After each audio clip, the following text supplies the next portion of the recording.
Shalom saudara, hari ini saya akan mengajak kita memfokuskan ke sebuah topik bagaimana Hosea, seorang nabi, ditugaskan untuk mengambil kembali istrinya, perempuan sundal yang telah mengkhianati dia.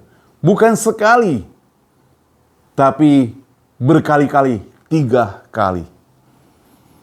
Saya mengajak kita membuka Alkitab. Mari saudara kita ambil Alkitab kita buka di Hosea pasal 1. Kita baca ayat 2 sampai ayat ke-5. Saya bacakan untuk saudara sekalian.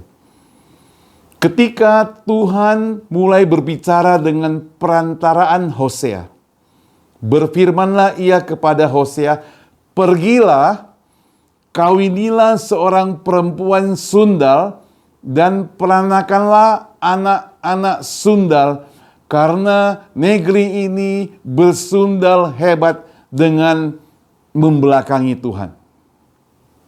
Maka pergilah ia dan mengawini Gomer binti Diblaim. Lalu mengandunglah perempuan itu dan melahirkan baginya seorang anak laki-laki. Kemudian berfirmanlah Tuhan kepada Hosea, "Berilah nama Yisril kepada anak itu. Sebab sedikit waktu lagi, maka aku akan menghukum keluarga Yehu karena hutang darah Israel. Dan aku akan mengakhiri pemerintahan kaum Israel. Maka pada waktu itu, aku akan mematahkan busur panah Israel di lembah Israel." Satu bagian lagi saudara di dalam Hosea pasal 3 ayat 1 sampai 5. "Berfirmanlah Tuhan kepadaku, pergilah lagi, cintailah perempuan yang suka bersundal dan berzina.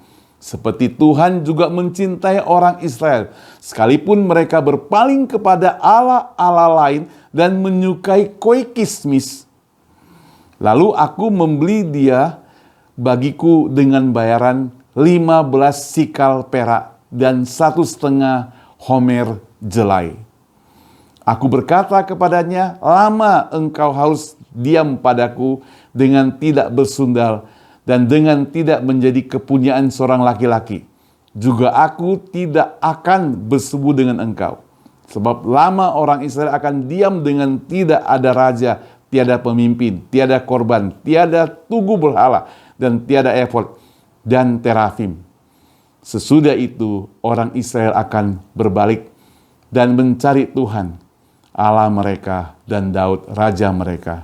Mereka akan datang dengan gemetar kepada Tuhan dan kepada kebaikannya pada hari-hari yang terakhir."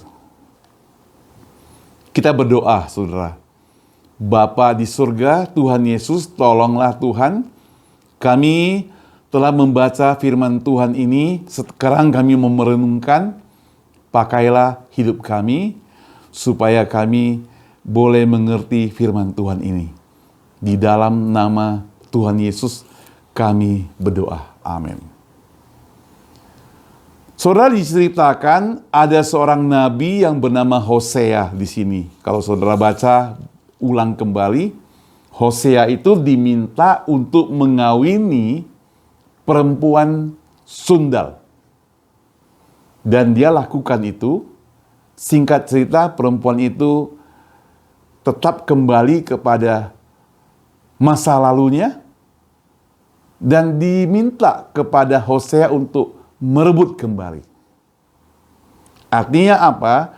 Artinya perempuan itu berselingkuh kembali kepada masa lalunya. Waktu itu belum ada ojek online, belum ada chatting pakai ojol dan sebagainya, belum ada saudara. Tapi bisa juga saudara. Jadi masalah seperti begini sebenarnya viral bukan hanya pada masa kini, tapi 2000 tahun yang lalu telah pernah viral saudara. Nah, saudara yang saya kasih Tuhan, coba kita perhatikan baik-baik. Di dalam Alkitab kita, kalau kita perhatikan di sini, saudara, bahwa Hosea, dia diminta untuk mengawini seorang perempuan yang bernama Gomer binti Diblaim. Saudara, Alkitab tidak pernah menutup bahwa Gomer itu adalah seorang perempuan tanda kutip nakal. Dia adalah perempuan sundal. Dan dia diminta untuk mengawini perempuan sundal. Saudara pernah bayangkan nggak ya, seorang nabi, dia yang dianggap tinggi rohaninya, statusnya. Tapi sekarang dia diminta untuk mengawini seorang perempuan sundal. Apa yang menjadi pandangan orang? Pasti akan jadi omongan orang. Akan jadi gosip. Kalau zaman sekarang akan viral. Akan jadi terkenal. Akan muncul di media sosial, saudara. Bahwa ada seorang nabi, dia menikahi perempuan sundal. Apakah Hosea menolaknya? Alkitab yang saya baca, saudara, mencatat Hosea tidak menolak. Ia pergi mengawini perempuan sundal itu. Dan lahir anaknya, saudara.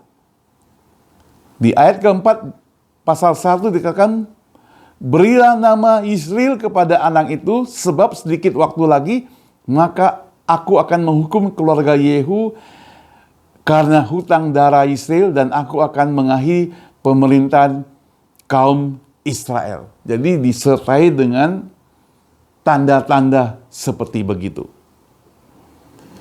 Saudara, kita kembali lagi kepada Gomer. Apakah Gomer begitu diangkat harkat martabat oleh Hosea dari seorang perempuan sundal menjadi seorang istri nabi? Apakah dia menjadi orang yang baik? Tidak, saudara. Ternyata tidak, saudara. Alkitab mencatat di dalam pasal 3, kalau kita lompat ke sana, maka kita melihat rupanya Gomer itu kembali lagi ke jalan yang semula. Kembali lagi menjadi perempuan sundal. Saudara, uniknya Allah tidak bilang kepada Hosea, sudahlah, kita sudah menyelamatkan dia. Kita sudah angkat harkat martabatnya. Statusnya. Sekarang dia kembali biar urusannya sendiri. Salahnya sendiri. Jangan pedulikan lagi. Tidak, saudara. Tetapi Allah berkata kepada Hosea demikian. Pergilah lagi. Cintailah perempuan yang suka bersundal dan berzina seperti Tuhan juga mencintai orang Israel. Sekalipun mereka berpaling kepada Allah-Allah lain dan menyukai koi kismis. Disuruh pergi lagi mengambil perempuan itu. Bila perlu tebus, bayar. Benar, saudara, di ayat kedua mencatat, lalu ia membeli dia bagiku bayaran 15 sikel. 15 shekel. 15 sikal. Saudara, 15 sikal itu seberapa banyak, saudara? Nah, saudara, di dalam Keluaran pasal 21 ayat 32 itu mencatat bahwa jikalau kita sebagai pemilik lembu dan lembu yang kita miliki itu menabrak kepada budak, baik laki-laki maupun perempuan, maka kita harus mengganti rugi sebesar 30 sikal. Dan lembu yang menabrak itu harus dilempar batu sampai mati. Nah, waktu Hosea pergi lagi mencintai perempuan yang sundal dan berzina itu karena perintah Tuhan, dia itu membeli perempuan itu dengan harga 15 sikal perak. Artinya apa, saudara? Artinya apa yang dibayarkan kepada budak yang ditabrak oleh lembu itu lebih mahal harganya dibandingkan dengan seorang wanita, perempuan yang berzina, bersundal. Harganya itu sudah begitu murah, tetapi orang yang sudah dianggap tanda kutip tidak berharga lagi, Tuhan Allah masih mengasihi dan minta kepada Hosea untuk menebus, mengambil dia kembali. Cerita ini mungkin sudah berulang kali saudara dengar atau baca. Tapi apa maksud saya hari ini, saudara? Berbalik kepada kasih Allah. Kasih Allah itu begitu besar.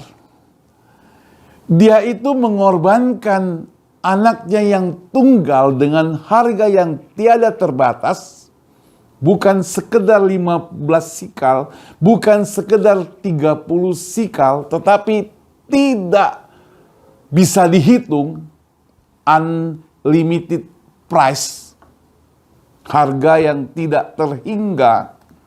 Yesus mati di atas kayu salib dengan darahnya yang dicucurkan, dagingnya yang dihancurkan untuk menebus dosa kita. Dan saudara yang saya kasih Tuhan, harga yang mahal, pengorbanan, penebusan Tuhan buat kita. Maka kita mesti lakukan yang terbaik buat Tuhan.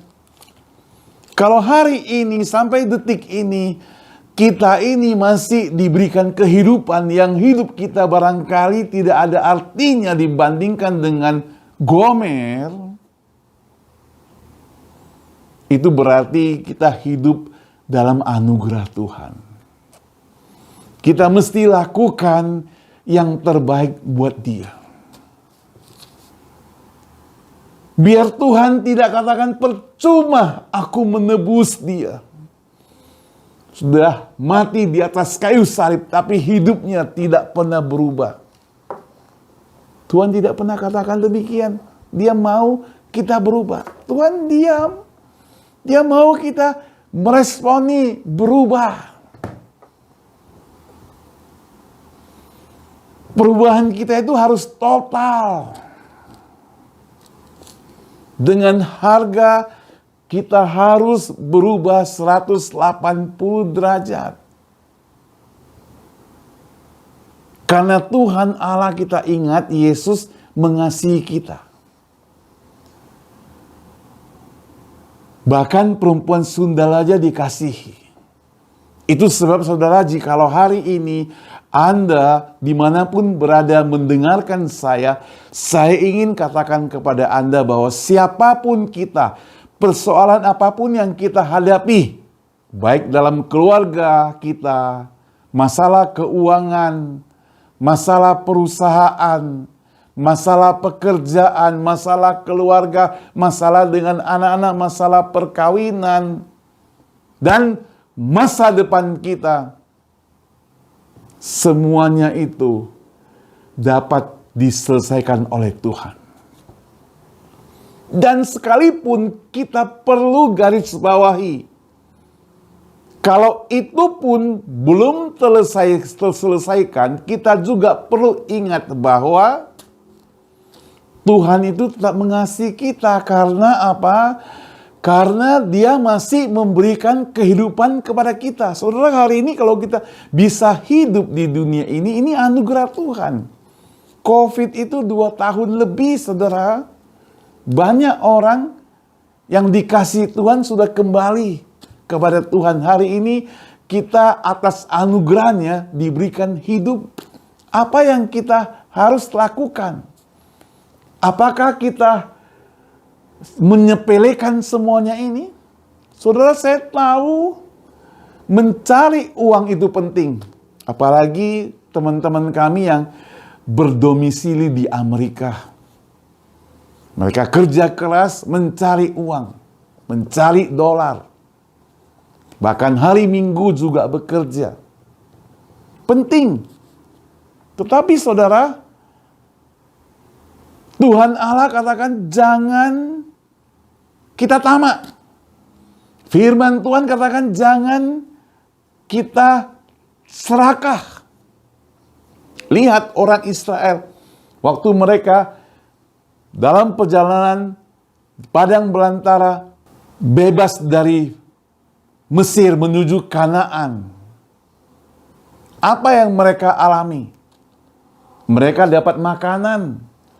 Tuhan memberikan petunjuk berupa tiang awan dan tiang api. Ada mana, ada burung puyuh, dan Tuhan Allah pesan, jangan ambil melebihi apa yang kamu perlukan. Tapi dasar manusia itu tamak mengambil sebanyak-banyaknya sampai busuk, saudara. Kita juga demikian, saudara. Saya melihat ada banyak orang-orang yang banyak hartanya, kaya raya, tetapi hidupnya tidak bisa mengandalkan kekayaannya. Kenapa? Dia tinggal di hotel yang mewah, makan makanan enak, di restoran yang paling mahal, paling bergengsi, pilih makanan yang paling enak, yang paling lezat, yang paling terkenal, tetapi setiap makanan yang keluar, dia tidak boleh makan. Hidangan pertama keluar, nanti kolesterol kambuh, mundurkan diri. Hidangan kedua keluar, bisa darah tinggi.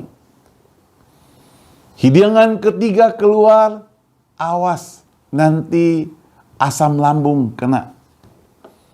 Hidangan selanjutnya keluar, kebanyakan minyak. Hidangan selanjutnya keluar lagi, telur manis. Nanti kambuh, kencing manis. Hidangan yang lain keluar, minuman segar keluar. Jangan, nanti tidak bisa tidur. Akhirnya dia minum air putih dan nasi putih makannya. Itu pun tidak boleh banyak-banyak, takut nasi putih jadikan kencing manis. Nah, saudara, bayangkan apa artinya dia dapat segala-galanya itu yang melebihi. Tapi Tuhan katakan, ambil yang secukupnya karena itu yang kau perlukan. Lakukanlah yang terbaik buat Tuhan. Karena hidupmu berharga. Hidupmu sulit tebus. Dan bayarannya itu bukan sekedar 15 sikal, 30 sikal. Tapi unlimited price. Itu berarti standarnya lebih tinggi dari perempuan sundal. Standarnya lebih tinggi dari budak yang ditabrak lembu itu. Bersyukurlah kepada dia. Saudara, jangan putus asa. Jangan gara-gara masalah ini engkau akan bunuh diri dan sebagainya. Masalah hidupmu itu serahkan ke dalam tangan Tuhan. Berjuang terus, karena Tuhan itu tidak pernah tinggalkan kita. Manusia bisa tinggalkan kita. Seakrab-akrabnya, sebaik-baiknya, sedekat-dekatnya.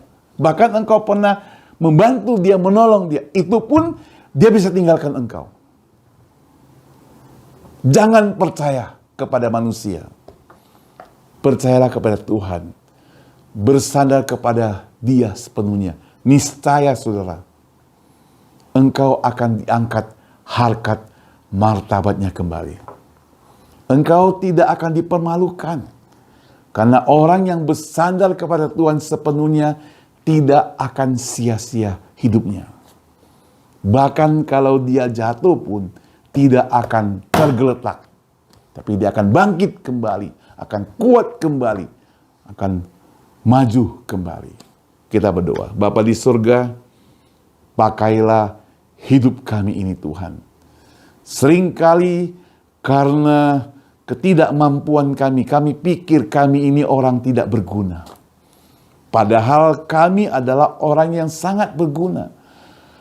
Yesus bukan nebus kami dengan harga 15 sikal, bukan hanya 30 sikal, tapi lebih daripada itu, menebus kami dengan mati di atas kayu salib. Hari ini, pakailah hidup kami Tuhan. Supaya kami menghargai kasih-Mu, menghargai pengorbanan-Mu, mau kembali kepadamu, hidup sesuai dengan firman Tuhan. Di dalam nama Tuhan Yesus, kami berdoa. Amin. Tuhan Yesus memberkati kita sekalian.